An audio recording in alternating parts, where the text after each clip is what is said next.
ఇంటికి వెళ్ళడం చూస్తూ ఉంటే నిజంగా ఆ భార్యను కోల్పోతున్న ఆ వ్యక్తి పాటలు పాడుతుంటే గుండె చెలించిపోయింది.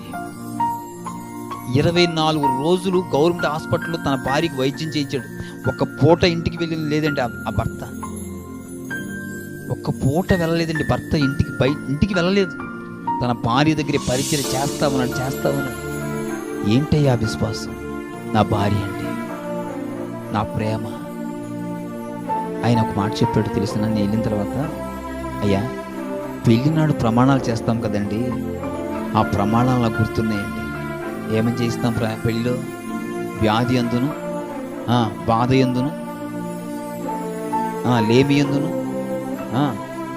గుర్తుంటే చెప్పండి. దేనిలో విడిచిపెట్టని చెప్పాను కదండి అయ్యా, అది జ్ఞాపకం వచ్చేది. నిజంగా దేవుడు ఎంత గొప్పవాడు తెలుసా?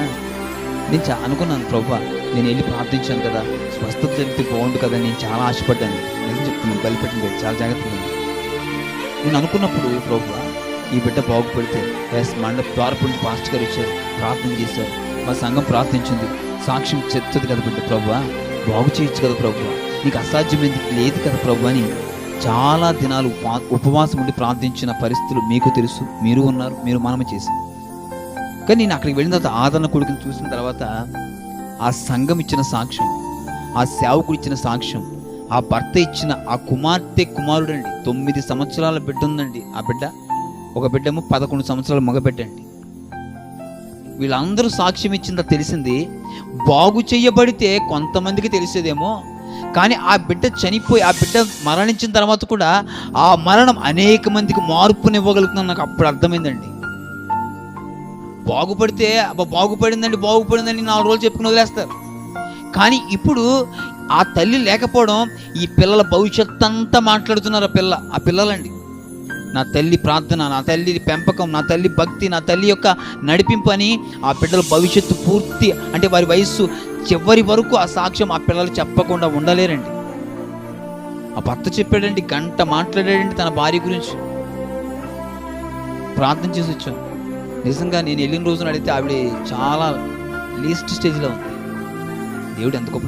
ఆవిడ ఆ స్టేజ్లో కూడా, ఇదిగో పాస్టర్ గారు వచ్చారు, భోజనం పెట్టించావా, అంత అన్కాన్షియస్లో ఉండి కూడా ఆ బిడ్డ, పాస్టర్ గారు భోజనం పెట్టించావా, కానుకిచ్చావా అని ఆ తల్లి అడిగితే, లేదమ్మా పాస్టర్ గారు వెళ్ళిపోయారు, నేను ఏం చేయలేదంటే నువ్వు కానుక ఇవ్వాలి అని చెప్పిందటండి. చివరి టైంలో నేను వెళ్ళిన రోజండి, తన భర్త అందరికంటే ముందుగా నా దగ్గర చాలా సమయం కూర్చొని మాట్లాడి, పాస్టర్ గారు ఇది పాస్టర్ గారు, నా భార్య అడిగి చివరి కోరిక ఉంది పాస్టర్ గారు అన్నాడు.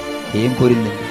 తన చేతిలోంచి చిన్న కానుక తీసి, పాస్టర్ గారు ఇక నా భార్య చెప్పింది పాస్టర్ గారు మీకు ఇవ్వమని, చిన్న కానుక చేతులు పెడతాం పాస్టర్ గారు. గుండె ఒక్కసారి చెల్లించింది. ఆమె వెళ్ళిపోతూ కూడా తన యొక్క చెయ్యవలసిన ఆ న్యాయం ఏదైతే ఉందో,